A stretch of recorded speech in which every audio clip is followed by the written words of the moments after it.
So you started heading back towards Auckland, thinking that you guys had already taken it. I think the outfit was encircled. It was isolated, but we had troops east of Auckland, and we got there, and all of a sudden the guys started dashing out in the road in front of me, flagging me down. I was going down the street. And he says, "Where are you heading?" I told him where I was heading. "Well, you're not gone through here. You can't." He says, "The front lines is right there at that building right there. See that white building up there at the corner? That's the end of that, the front right there." He says, and of course I see the other guys hiding behind stuff there and with their guns, stuff. So I just turned. I said, "Oh, okay." I turned and went back. I made sure I made a good enough loop to get back up the hall, and I got up in there. I got up there and it took me, about 2 days. I stopped and I hadn't had anything to eat for a couple of days. And I'd come through this town in Holland, and the people there was real nice, and I had a bunch of prisoners there, and they'd invited me down to eat dinner with them at their house. There was a girl there at the gate. I was in the schoolyard with a whole bunch of prisoners, and I was watching them. And so when I got off, turned the MPs over, come down, loaded them up. There was about 70 of them. Well, I just told her I'd come down. She told me the directions to her house and everything. Real nice people, clean. Went down there and had a nice big meal. Boy, oh, but it tastes good. That's when I had these prisoners. So I thought, I'll stop by there on the way back, and I'll have me a good feed. Well, I got up there and I stopped at the house, and sure enough, boy, they was glad to see me. And they give me, Dutch people, and they give me a good feed, and I just went to sleep. I just slept all day, all that night, And it was actually the next day I was so groggy, and I thought, well, I'm just gonna spend another night. I need to rest anyway. And I stayed another night. I didn't spend no time with the girl or anything like that. There was nothing like that involved. She was a real nice girl, and everything was respectful, And but I did like that meal. There was no meat, but it was all vegetables. But they didn't have any meat. I got back to the outfit. I was back there, and this guy come around and say, "Wako," says, "The captain wants to see you." Captain Stryker. Well, okay, I went up to see him. I knew he was a real nice captain, Captain John Stryker. And he says, "Well, Wako, by gosh," he says, "I got a job to do." That's that. He said, "Well, I turned you in missing in action." He'd already turned me in because he got a radio report back down there. Some way he got through that an American from the 2nd Armored Division, 41st Infantry, was trying to get through the line there. So I took the wrong road to give, and someplace up above it, that was the end of me, see. He says, "I had you down missing in action." He says, "Now I'm going to have to change that, ain't I?" I said, "Yeah, I guess so." He got killed after that, too. Captain, nice guy. And but that was quite a deal. We had, when we went in, we was up there in that area then after, and we pulled the attacked with the English, and we won. That was it. I was gone, and I come back when the battle was done.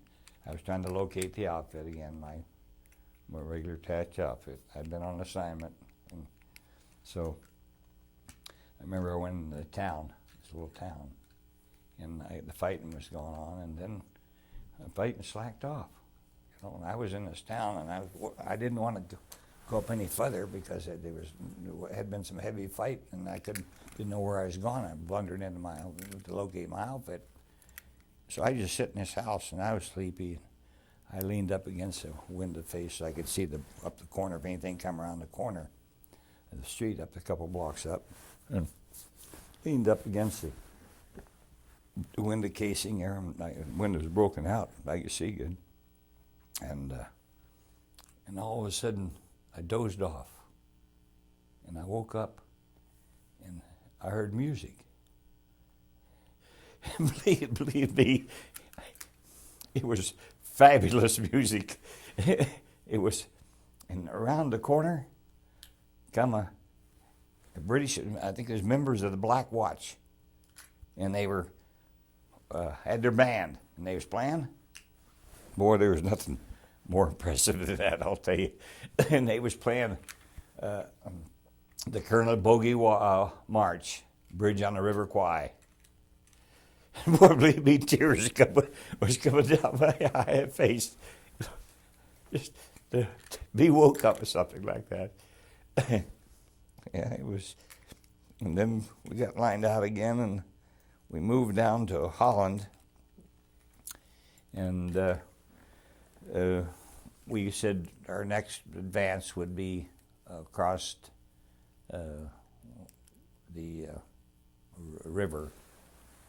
Before that, though, we moved. We made a run for the Rhine, and we was up with the British on our left flank, and we was up on the road. We was swinging around. We was heading for the Adolf Hitler Bridge. We wanted to get that across the Rhine. You probably might have heard of that bridge. Anyway, we just breaking up over the brow of this hill, and down below us was the Rhine. And on the right was running. We could see it quite a ways. To our left was a bunch of trees, and there was a town down there. And just as we broke up over the brow of the hill, we was coming down. The rest of the column was ahead of us, tanks and stuff. We wasn't riding point or anything, but we was later on. But we just broke up there, and we come under artillery fire, shells. Right, they just had that open side hill up there, just lopping us away. I told the driver, I says, "Take it." We wasn't supposed to be gone that way, but there was a road forked off to the right. I said, "Take the right, get out of here." We didn't want to get involved in something tied down there where that damn artillery was no place to hide, see.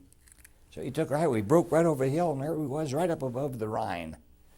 And the road just angled right down the ridge, right down to the Rhine River. And there was nothing in front of us.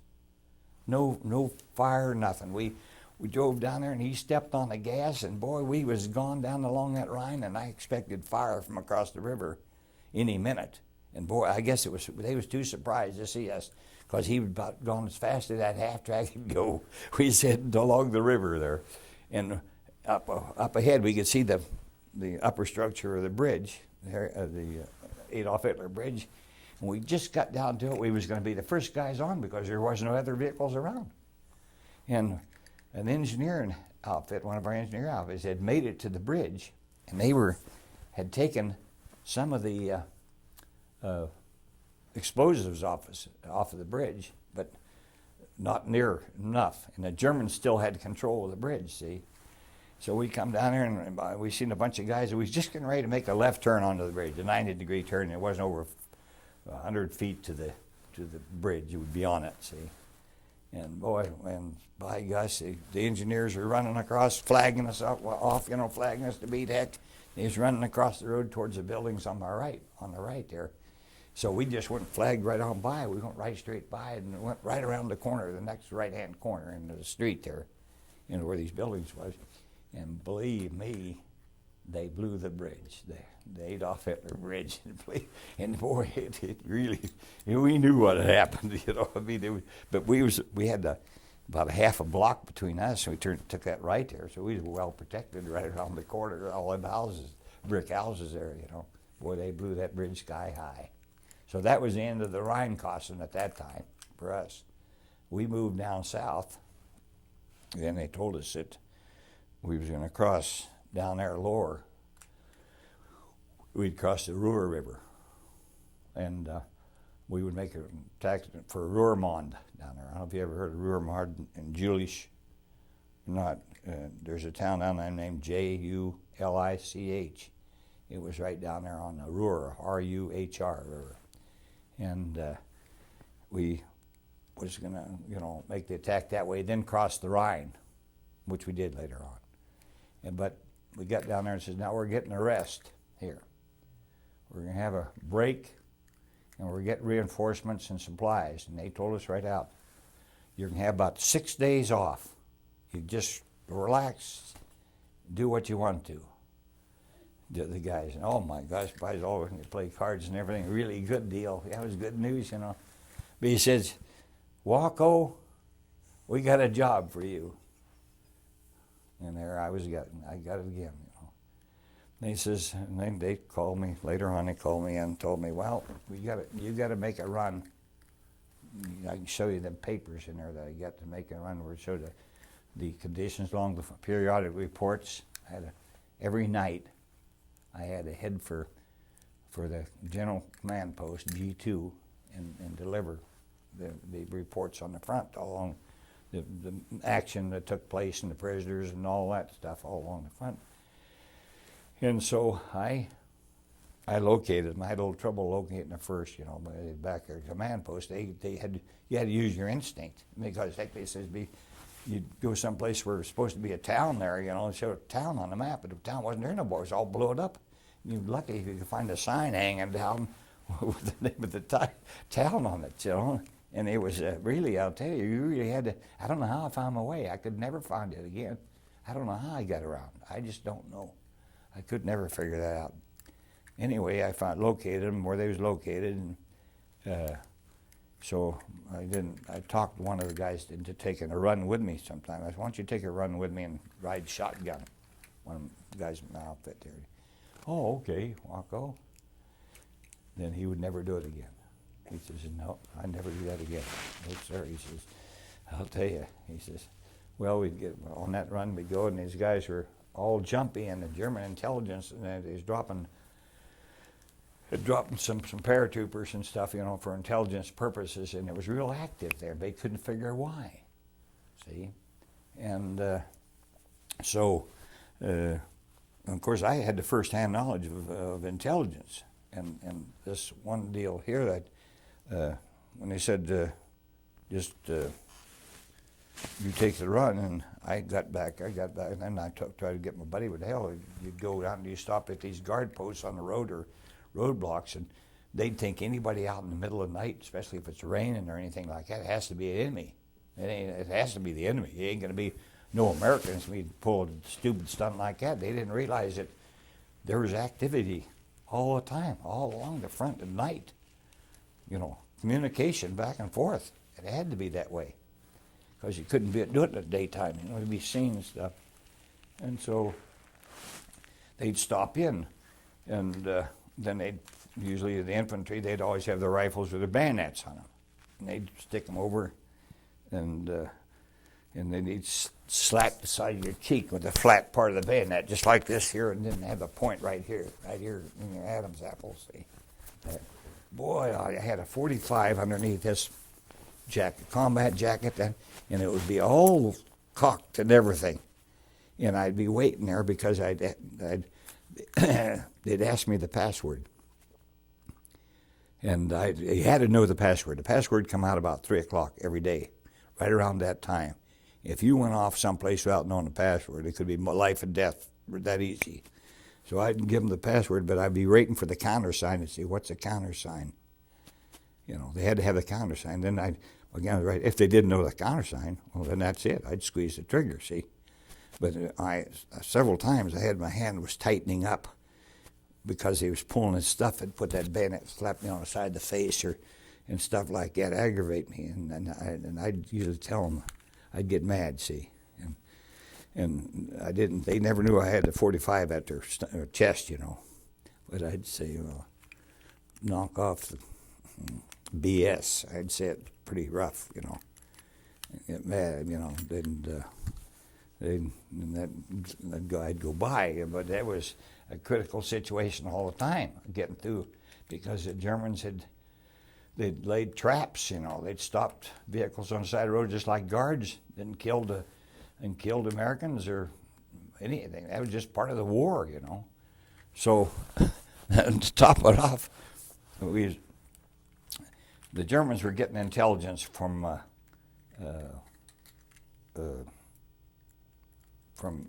picking up for the Battle of the Bulge, for the big counterattack. See, well, I had went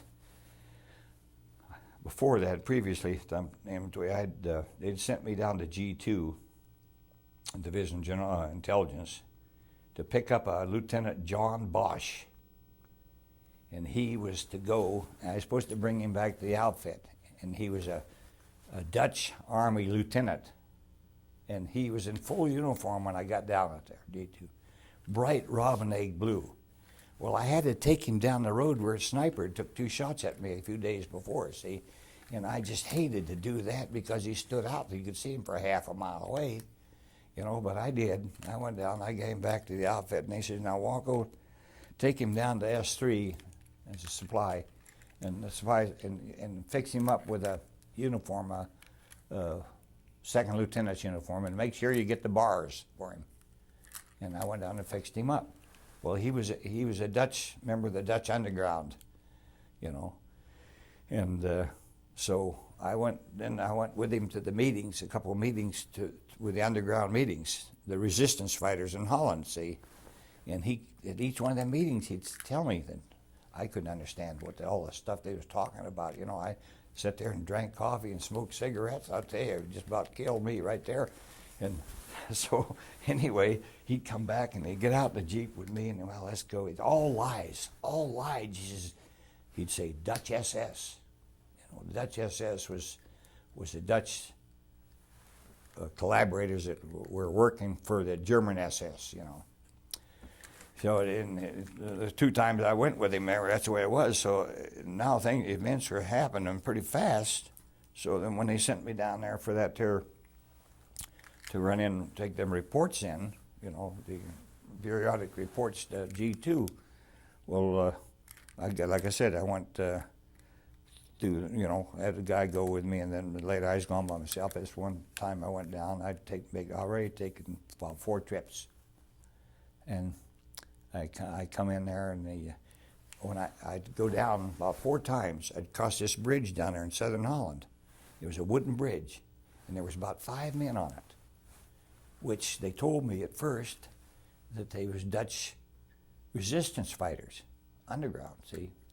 And so, heck, I just assumed that I didn't have no reason to doubt that. And one of the guys was real nice. He could speak perfect English.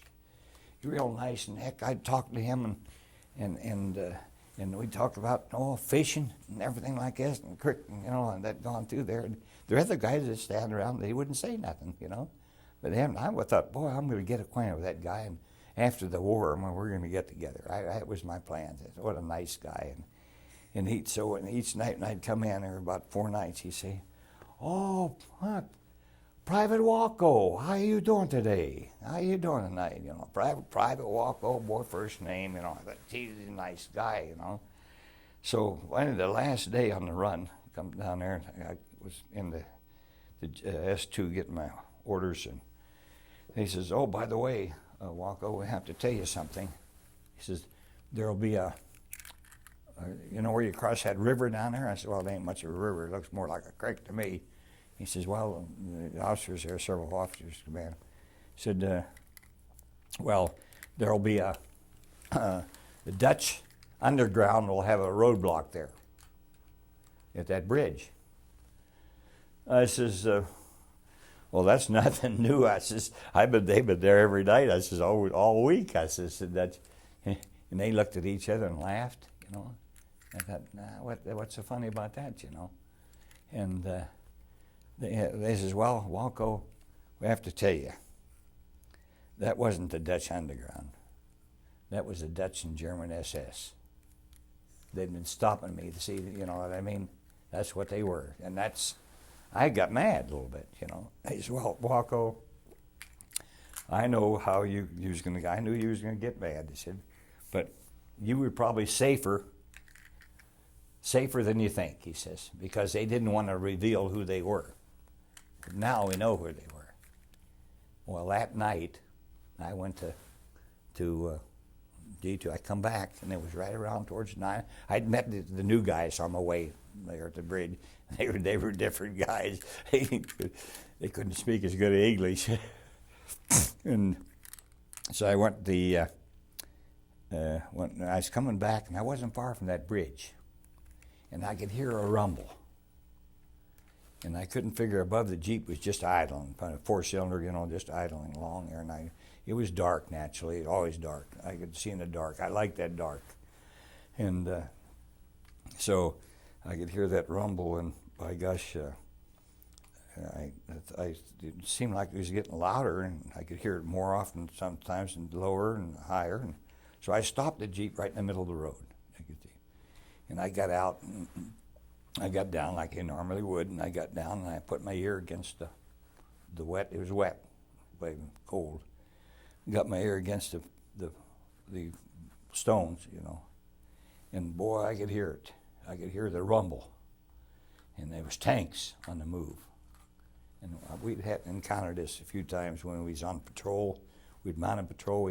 When we didn't know where the Germans was, and the front was fluid, and the Germans could be here, and maybe several hundred here, and there were several tanks here and there all over. That's the way it was all over through France and Belgium there. Well, anyway, I could hear a rumble, and then it was I could tell it was getting louder all the time. I thought, Jesus, what would be coming and heading southeast, north, coming down from the north, heading southeast. It couldn't be our attack. I knew, I was aware, I was close enough to intelligence to know. I even had the papers that there was no attack or anything, you know what I mean? They wouldn't be our troops. And by gosh, the Germans sure wouldn't come down. They'd have to break through our lines, and then they'd be come down. And I hadn't heard of no big battle. I was close enough to hear, So I thought, well, I'm going to leave that Jeep right there. I'll see. I thought right in the middle of the damn road. I didn't know where to go to anyway. So there was that creek run right down parallel to the road down in the brush, the ones that they was on, across that bridge and come right down. It wasn't very far down the bushes where the creek was. So I went and took my extra hand grenades out of the Jeep, and I loaded up and put the stuff, and I put my map tube. I didn't have that much with me. And well, hell, and I got up, there's a little stone wall right along next to the bushes there in the road, and I got up to that, and I put 1 foot over the stone wall so I'd be ready to go fast, and I had to wait and identify them before I run, because by chance something might happen to be Americans or something. And they was getting closer and closer, more than I could hear them. I didn't have to have my ear to the ground. And I knew there was a lot of them, and there were a lot of tanks. And then, by gosh, I thought, well, I better head out now. I don't want to crowd my luck, and get down in there next to that creek. I could go across the creek, and they wouldn't get me at all, down there. I could get around good in their places, So I had one leg over the wall, and then I heard something. It was a noisy squeak and squawk. They'd run into a rough spot up there in the road. Evidently, artillery tore it up a little bit, and it was the bogey wheels of Shermans. They make a squeak and a squawk. They make more noise. You can always tell by them bogey wheels. And that's what it was. And there was no mistaking in my mind, because I never did like that squeak and squawk from the bogey wheels of the Sherman tanks. So I thought, by gosh, I waited. It's Shermans. It had to be. So I waited there, and first I seen little flashlights flashing back and forth. They was walking them through, the officers and stuff. There was tanks, and I could see them. And then I heard they got down to my Jeep, and of course I could hear them talking. I knew they was American. So here's a Jeep here, 2nd Armored Division. What in the hell is that doing here? They said. And I says, over here. I said, over here. I opened up. I couldn't figure out what I was doing there. I finally got identified me really, but then they were a real swell bunch of guys. It was the 7th Armored Division heading south for the Battle of the Bulge, heading for the Ardennes. And I didn't even know they'd attacked it. And they told me all about the attack there. They told me that Germans had broke through in the Ardennes, and that they were going down there. And they were right up by us, my outfit, just a little north of us, see. And I thought, well, they didn't say anything like that to me when I left that night there at the command post, And so I must have been really keeping it a secret. But anyway, they hauled out the coffee, big canister tankers of coffee, on the 5-gallon cans. Boy, I couldn't move. I was blocking the road. The fact is, I pulled over into the brush as far as I could get next to that wall. They had enough room. They asked me to do that. But they were a swell bunch of guys, all from the 7th Armored Division, And we had something in common, because we'd seen them around in the battles before, And so I I was there until 4 something, just breaking daylight until the end of them went by, you know. And it wasn't the whole unit; it was the advanced unit. They was going down for the battle down there. But when I got back to my outfit, then aboard daylight, they was getting ready. Says we would be moving south before long in a couple of days. So we had some more stuff we had to get, real bad, you know. So then we moved south and into the battle down there. Now what we did was this: we got down there, and we drove. It's about 100 miles we had to go through the snow. We seen a lot of these here flying bombs going over. You know, they sound like a Model T running on about one cylinder. You know, and we wanted to shoot them down, but they wouldn't let us do it because they said it'd disable them and they'd fall close to us. You know, so and we stopped in the snow there, and we had the dinner. I remember that well when I come over at that time. A lot of them. We went down there into Belgium, and then we stopped and had the command post set up, but we was right in line of them flying bombs. And they shooting in another direction, Liège or someplace here in Belgium, I think. Liège was, Assau was getting it, and so we had to move because if we run a little short of gas or one or another, you know, they'd go down on us, and it was too close as it was. Boy, they were really, you could see the explosions and everything, you know, hear them. So we moved out of the line, and the next day we started moving east. Now, Field Marshal Montgomery was put in charge of Allied defenses in the Bulge. Well, but Montgomery said that we was not attacked yet, see? And so we were ready to go. We were we'd been rested up. We were just keen, like a razor sharp bunch of soldiers, and we were battle-hardened soldiers. I mean, we had lots of training, lots of battles, and so we said, anytime you leave an army like that set, that's the worst thing you can do. You got to put them. They're ready to fight. Put them in combat. So anyway, we started advancing. Then we was heading for the northern spearhead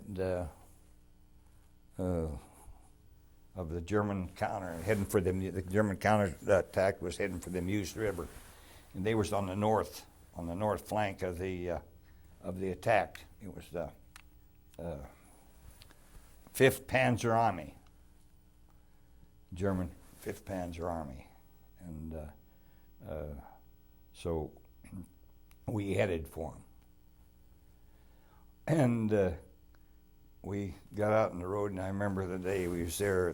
We were riding point. I happened to be riding point again. Our half-deck was the first one, and I looked back, and you could see them tanks back like big giant snakes winding around through that snow, you know, behind you. And then every so often they'd gun up their engines when they had a chance to burn the carbon out of them a little bit, you know. And they'd wind around behind us. We stopped at this top of this hill because the jeeps in front of us were stopped, and they were looking over at this ridge that was right at the head of a little valley. It went down, all snow covered, and everything was covered in snow there. But there was some black timber below us. There wasn't any snow on the trees, but the black timber on the ridge there, the hill.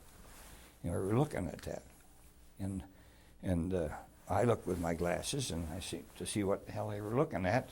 And one guy was from the jeep run back to me, and he says, "Woko, take a look at get your glasses and just look at one spot where you see snow, light, and then see what crosses across that. See if you can identify what crosses across, comes across that. See what objects come across it, because this whole timber was moving just like ants, even looking in an ant pile. You couldn't pick out anyone. And so I looked, and I couldn't tell what it was, but I knew there was something there big. It was big, and a lot of them. And so a couple of tanks, Shermans, come up then on the right just a few feet, and boy, they swung around and dropped their old guns, dropped down, because it was downhill for them. And they're just like logs. They started coming down as they swirled around, threw up them rooster stales in the snow, boy, and it was something real impressive, So just about that time, then, if they pulled up there, look down the lower part of the valley, they're coming out of the timber into the snow, the fingers of the timber coming out. We seen some men come out, and by God, I think they identified us before we did them. They come out and they was waving and flagging their hands and everything and yelling, and they was our army that the Germans had pushed back, our army, and defeated, and they was retreating, and that was the most glorious moment of the whole war, right there. It was the most inspiring. As they come out, thousands of them was coming out of the timber, and they started cheering, giving us 3 cheers, 3 cheers, just one after another. They come up by us, and every one of them that come by us, just like the other one, they had to shake our hands. And they were tears in our eyes, and we'd shake hands with them, and the only thing they would say was, "Give them hell. Give them hell." They would see, that's that Hell on Wheels outfit. They'd say, "Give them hell." And they even, if you've never seen a more braver bunch of guys than them guys, the way they come out. Some of them didn't have no guns. They threw them away. They was too weak to carry them. And they come out, and one guy, I'll never forget him. He was wearing a stovepipe chimney sweep hat, one of them black tubes, and he had his helmet underneath his arm. And he would get out where the snow was a little packed, where there were a lot of guys that stepped on it, and he'd do a little, he must have been from Brooklyn or Jersey, and he'd do a little jig in the snow, and then he'd take a big bow and tip that hat down to make a bow. He did that all the way up that valley ever so often, And I'll tell you something, we was ready. We had a strange feeling, we just like we was floating on clouds. We was heading for battle, and there was no army, and we felt this way, no army in the world that could stand against us. That's the way we felt. We felt like we just floating, and we were armed to the teeth, and we were inspired 100% for battle. Now, even the battle-hardened soldiers that went through a lot of campaigns in North Africa and Sicily, and all of us, when them soldiers come up with tears in their eyes, we had tears in our eyes too. Tears were running down our cheeks. If that ever goes down in history, there was never a more glorious moment than that. I mean, to see a retreating army, and then right there were our saviors. They could sleep that night. We told them, "You guys can sleep tonight," because they knew damn well we'd be between them and the Germans. And they wouldn't have. They lost all their. I seen one Jeep and it had a bent axle. It was going like this. I don't know where it coming from. And so we did. We hit that 5th Panzer Army, and we turned them. 2nd Panzer Division was one of the members of that. We'd fought them in France at St. Lo. And then on Christmas Eve night, I'll tell you another miracle. Christmas Eve night, we'd lost contact after we hit the German. We'd lost contact with the Germans. And then we was in this rock shelter. It was this little stone house like right at the edge of a little Belgium town. And there was, 7 of us in there. And so there again, it was Christmas Eve, so I thought I had saved up a couple cans of pork loaf, for my K ration. And so we was in there with a sergeant, and the sergeant says, "Well, I knew at that kind of a case, they don't send me on patrols, they need me. And they needed me the next day to go on other assignments, to liaison assignments and stuff like that with the other out units and that's involved in the attack." And so we was in this rock shelter, and it didn't have no windows in it. And it had an old linoleum on the floor, this old-fashioned linoleum. And it wasn't laying flat, it was a little wrinkly like that, but and colder. I mean, it was below 0. It was pretty cold in there, but I didn't feel cold. We had the tablecloth, so we put a bench underneath the tablecloth and lit a couple candles under there. we had a little Primus stove, you know. And had that in. Took it off the half track, brought that in. And so Sergeant come back in. He'd been down the command post, and he says, "Well, we're going to send out a patrol. We got to go on patrol." He says, "Woko, you and," told me this other guy, "stay here. We're going to go." The sergeant and the 4 other men. He says, "We don't have to. This is not a combat patrol. He says, "We got to get a hold of a body, get a hold of a prisoner to bring him out and find out what the score was on the Germans. Where were they? You know, stuff. Were they? You know, how strong were they, and this and that." And normally, I assumed that where the rock shelter was, usually if the Germans are up above us, they'd have their Panzer grenadiers would be strung along the edge, and they'd have their listening posts, you know, below that. Then back in the timber ways would be the tanks. So I figured that's what they're going to have to go through. And I told them, well, if maybe they can pick up a guy that jar change and guard or something. Maybe they're heading for one of them listening posts, and they could latch onto him and get him back and be a little easier. You know. Well, they took off, and we wait there, and then it was getting late. It was long, you know, later, dark. I figured they shouldn't be back, and opened up the door a little bit, and we'd hear machine guns. And I'll tell you, it was so realistic. You could hear machine guns, but there was no machine guns. It was snowing steady, and there was no machine guns. But your imagination, and you knew they'd be in the battle. You expected so much that you'd be hearing machine guns all the time.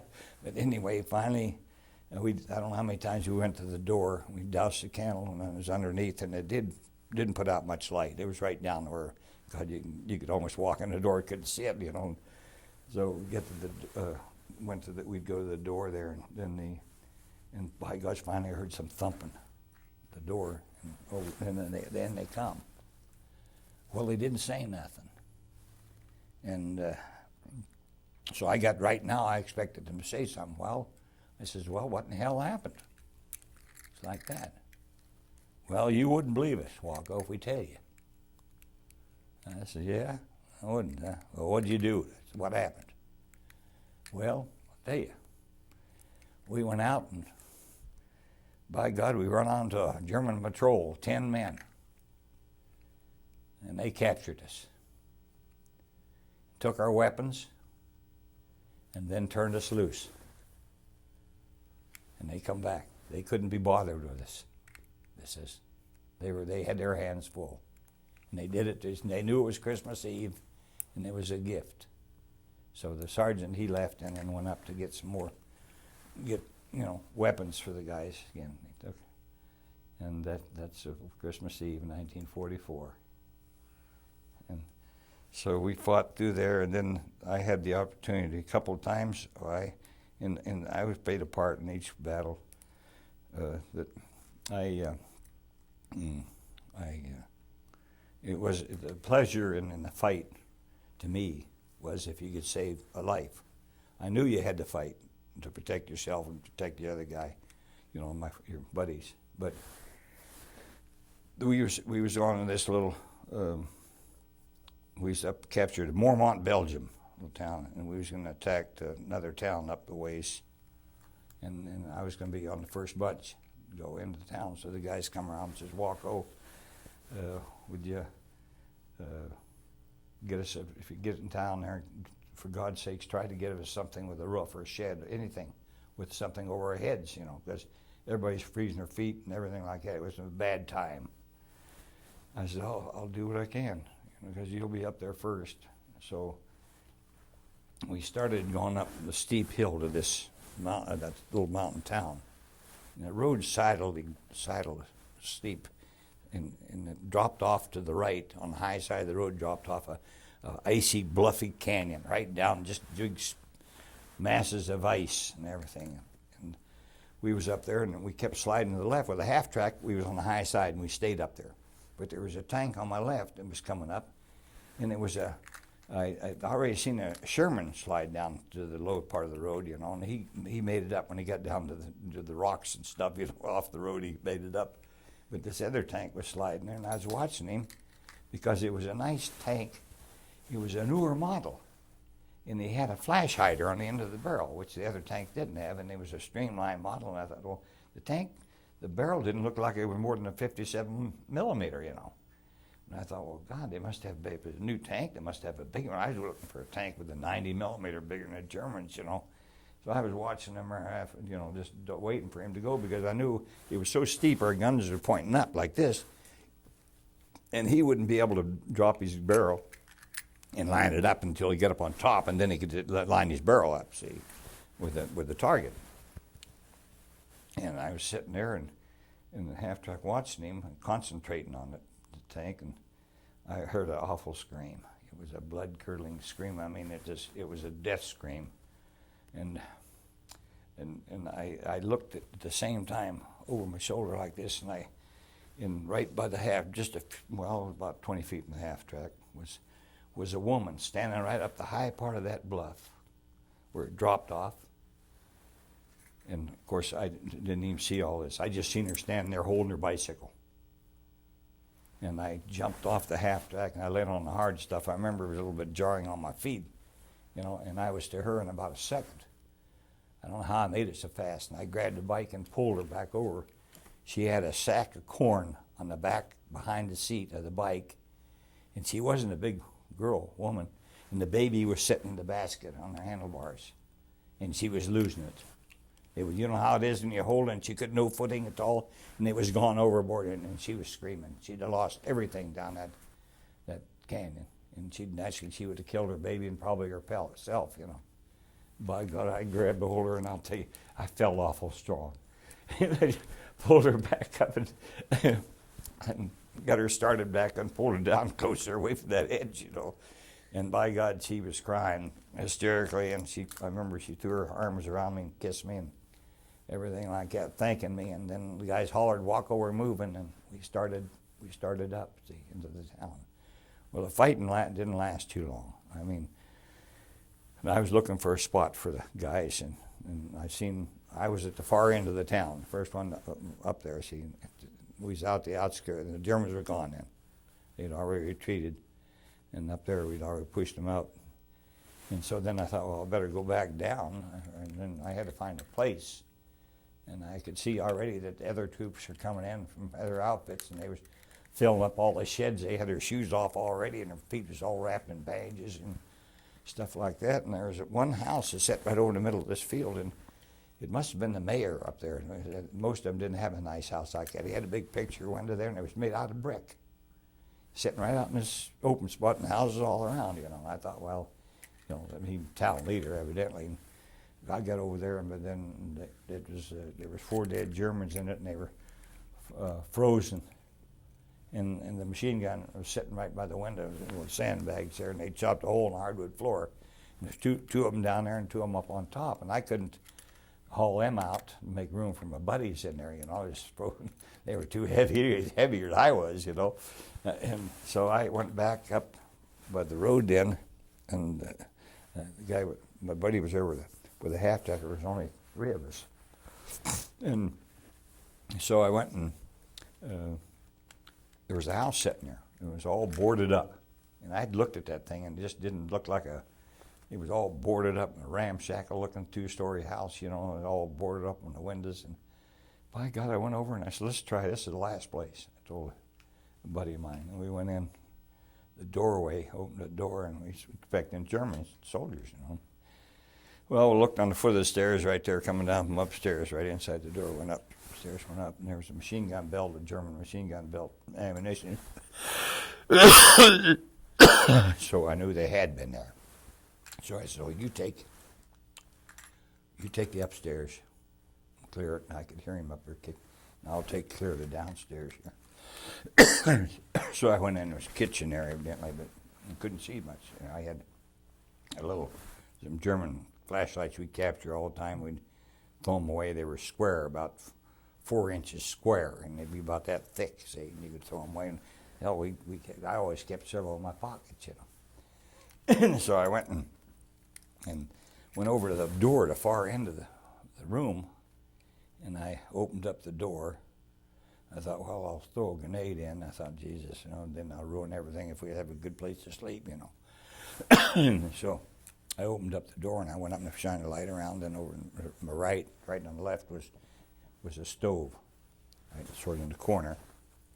On the right was a bed sitting there, laying there, a long cot, and there was something laying on it, and I could tell that something on there was a body. That's all could make that kind of shape, a blanket over it. So I went over and I didn't see any breathing, I stood off for a while. And I got right up close to it, and I didn't see no breathing. So then I pulled it back, and there was a dead guy, a civilian laying there, dead, see. He was stone dead. I think he was half frozen. They're not all frozen. We thawed him out when we built a fire in that stove, I'll tell you. And then, so I went down, and I said, I'll go down and get the rest of the guys, and this is our spot. So I went down along the way, and I seen them. They was in the shed down there. And I says, by God, come on back up the hill. And I says, well, I got a spot up here. We got a big pot-belly stove in it. I said, boy, and there's lots of wood. I checked on the wood, see, and there was cords of wood stacked out there. Well, it was snowing all the time. And I knew there was some bodies stacked in the cords of wood, They were piles of them. And they'd been snowed on already. So it was snowing all the time. So anyway, but a couple of piles were wood. And so anyway, I got the guys that started, and they had a little young German soldier leaned up against the wall there by him. I said, well, what are you going to do with him? And, you didn't have nobody collecting prisoners very much, there. You had to take them and take care of them, for a while, So, well, the one guy, he was always quick on the trigger on everything anyway. Well, he says, take him out behind the shed here and shoot him before we leave. And I says, well, wait a minute. I says, I was a private, but believe me, I was the most independent private you ever seen. I mean, nobody bulled that around. I don't care who they was, And what I thought was right, my convictions, by God, I stuck up for him. And I says, well, he says he's got a pair of GI boots on anyway. Well, hell, if you didn't have any shoes on, and you see somebody and get a chance to get a pair of the enemy's shoes, well, you'd be damn fool not to have. But anyway, he got GI boots on. So I went over and I looked him over, and he was looking up at me, and I took my foot and I stretched his legs out, and pulled them out there so I could see his feet, and he had GI boots on, but they were new. And I says, them boots are new.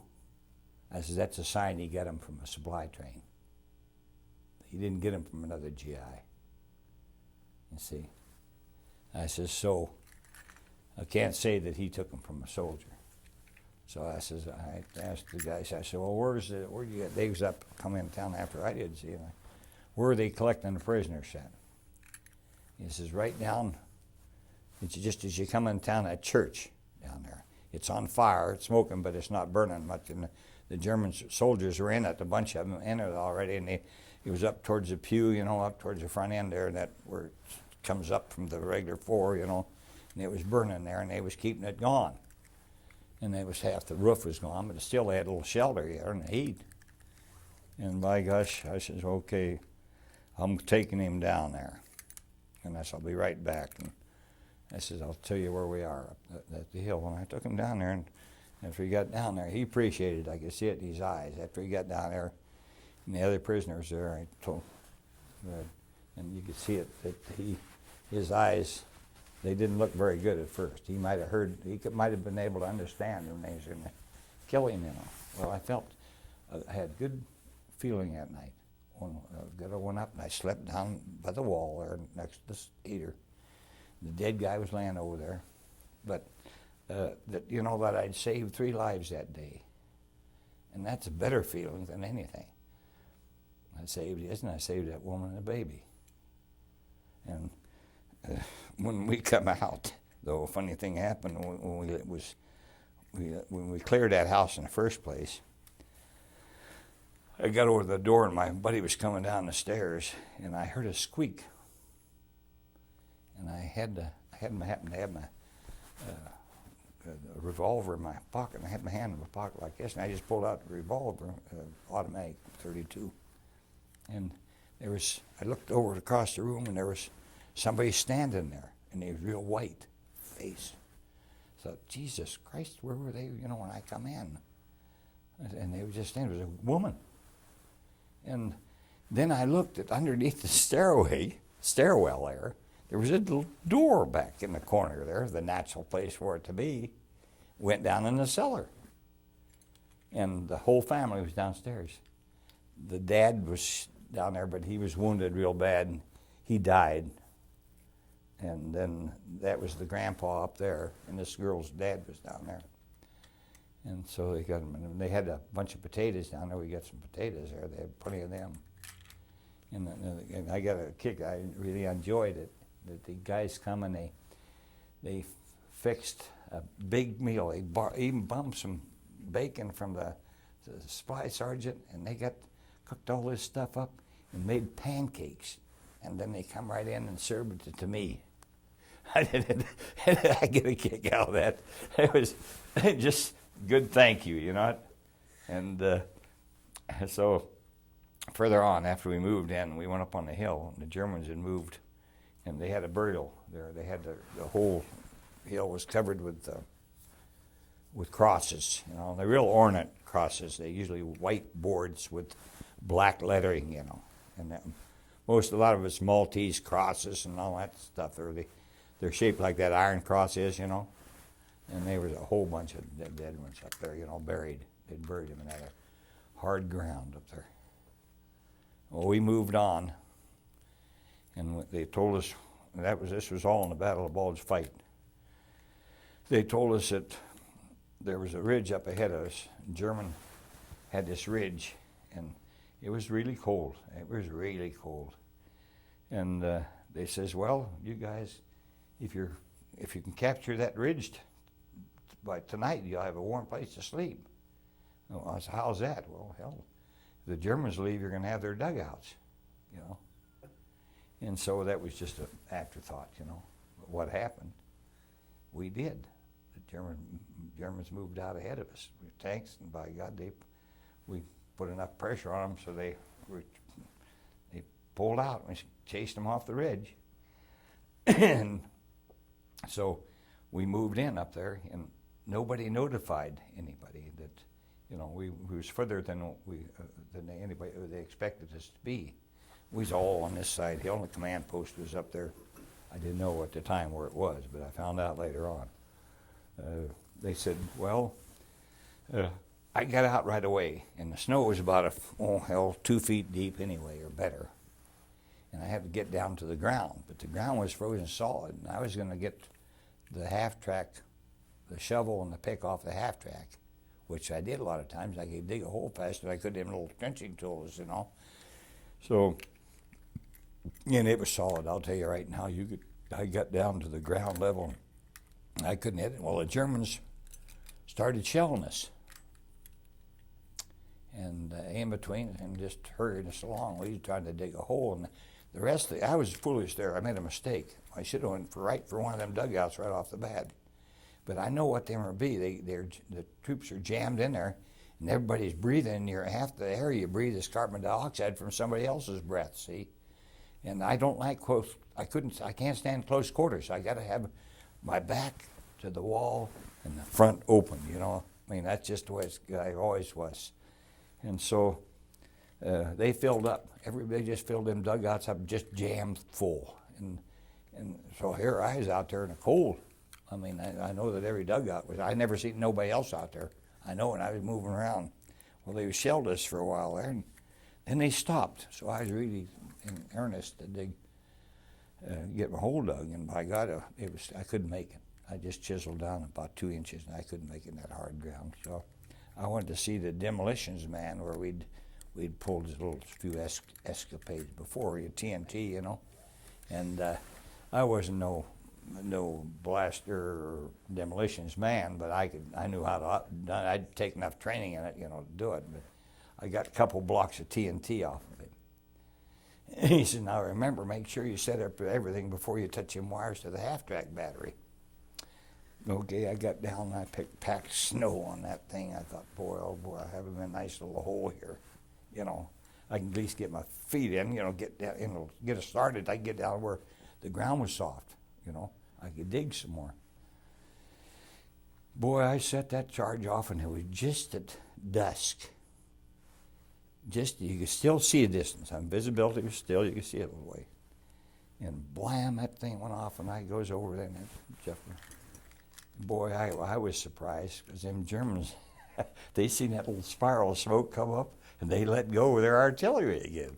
I didn't tell anybody that, I kept that to myself. I didn't want to get really chewed out if I mentioned that, So we thought things was about gone, and I thought, well, I don't know what in the heck that's going to happen now. I didn't know. I was just stumped, and by gosh, all the artillery, the Germans just get a few rounds in. They didn't do much, and that time, and then the heavy shelling started coming in again, and they were air bursts, exploding over your head, and I thought, Jesus, earlier I thought when them shells come in, they hit the ground, the German shells, and laterally, they'd go off, and the shrapnel would have to go through a wall of snow on each time and just slow it down, so it wasn't effective, like that. And even if it blowed up dirt or chunks of frozen ground, it still wouldn't hurt you much, unless you hit right close to you. So the shells started coming in, they hit down lower, just down below me. And then it was overhead, and I could hear the shrapnel humming, hitting the ground, and boy, they started walking them up the ridge. And I thought, early and again, I heard something wrong. Or I heard the guns gone back, and they was back in our American lines. It was coming from the other direction. It was crystal clear night, and I looked, I could hear them. You could see the flashes back there, the guns going off back in our lines. They didn't know that we'd captured that ridge. And I started up the hill then to try to find the command post, because they were right over us and right over me, and I'll tell you, it was a risky business. I figured I was going to get it any time. And I got up to the first dugout, and I says, "Where's the command post? Where's the command post?" And it was just like the guys are down in there, the throat of that hole where it went down. So the frost was that thick, from their breaths, and a couple of the guys who just had their feet down there said they wouldn't freeze inside of that, I don't see how the other guys could breathe down there. But he was in the dugout, and I got up, I went up straight up the hill. The guy said, "Okay, I want straight up the hill." I got up to another dugout. And where is the command post? Where's the command post? Hard. And they thought the damn shells were coming from the Germans, see? And he says, "Lieutenant, man up here." I said, "We're getting shelled by our own artillery," I told the guy. I says, them air bursts are from our own guns. And he says, "This guy, man up here says the artillery is coming from our own lines." He says, "Jesus Christ, that's a bunch of baloney," he said, this lieutenant. I said, "Lieutenant," I hollered at him, "come on up here right now." I said, "See for yourself." And boy, he come up there, and just about that time, it was just good timing. Boom, boom, boom, boom, back in our lines. And then the shells explode. He's, God damn it, sure enough, down that hole he went. Down inside there, and I could hear that old crank box, that mag box, Boy, he was really turning that thing up. I just left, went right back down to my hole I'd started, and a strange thing happened. My dad told me that if you go to sleep when you're real cold, you just don't wake up no more, see?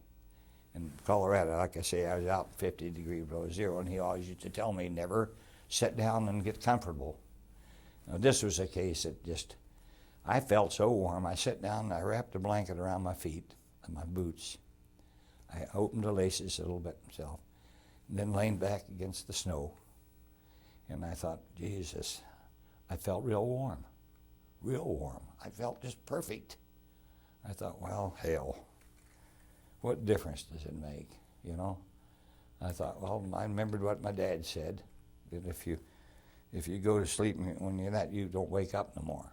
I thought, well, I just didn't make a hell of a lot of difference to me. I felt like, well, I feel good now. I don't care what happens later.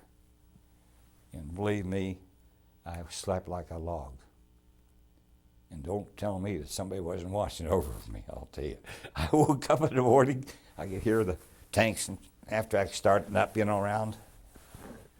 I was fine. I think I froze my feet there, but they didn't have no feeling in them anyway, so they didn't hurt any. You know? So that was it. And you know, the guys after that, the guys told me, yeah, I told them about, I went down and seen this first lieutenant. I didn't know who he was. I said, I don't know. And the fact is, I don't know which command post it was. I didn't recognize any of my officers, you know. He said, yeah, we know all about that. There's a lieutenant going to get a medal for that. He's going to get the medal for that, for stopping the friendly fire. It was all over, you know. I didn't say anything. I said, yeah, I'm the one that did it, though. And we went and whipped you know, we finished up the battle, and the Battle of the Bulge, moved back, and then we went over to the Roar River, and we attacked it across the Roermond, and this town, a little place named Jülich.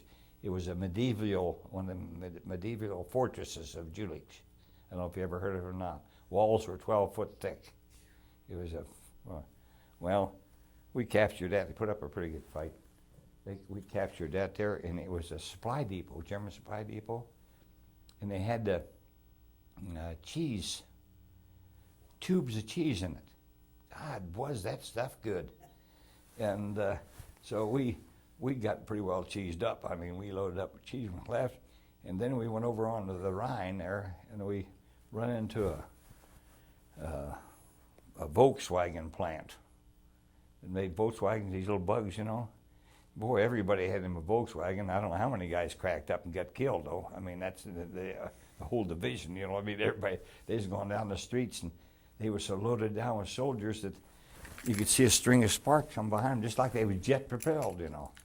And then they put a stop to that right away. And they had to. We'd captured them big towns like Dusseldorf and Mulheim and Essen, Dortmund, and all them big towns. And Cologne, seen that cathedral's Cologne, the cathedral, that famous cathedral.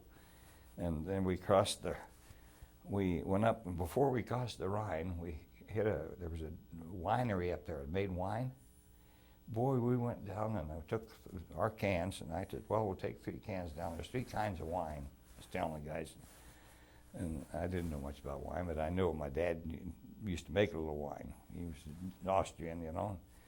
So we filled 3 cans, 5-gallon cans, full, dumped the water out. And then we took the other cans, and well, they ended up, somebody took the other cans down, got mixed their wires crossed. They filled them up full of wine. There we was. All we had was gasoline and wine. And we had to drink wine for I don't know how many days there till we could get some good purified water, you know. But yet we didn't drink a lot of it, but we had to drink it just when we were thirsty, drink a little swallow of wine. I got tired of it, though. I didn't want any more wine after that. We crossed the Rhine at about 2-something in the morning. I think it was 2:30, see. It was making the bridgehead. Well, the English was always up in the north. They were up in the north doing something, and they have a habit of shining floodlights at the clouds, and that give them light down below. They'd bounce off the clouds. And it worked pretty good because we didn't do it, but we used their light sometimes, you know. And so we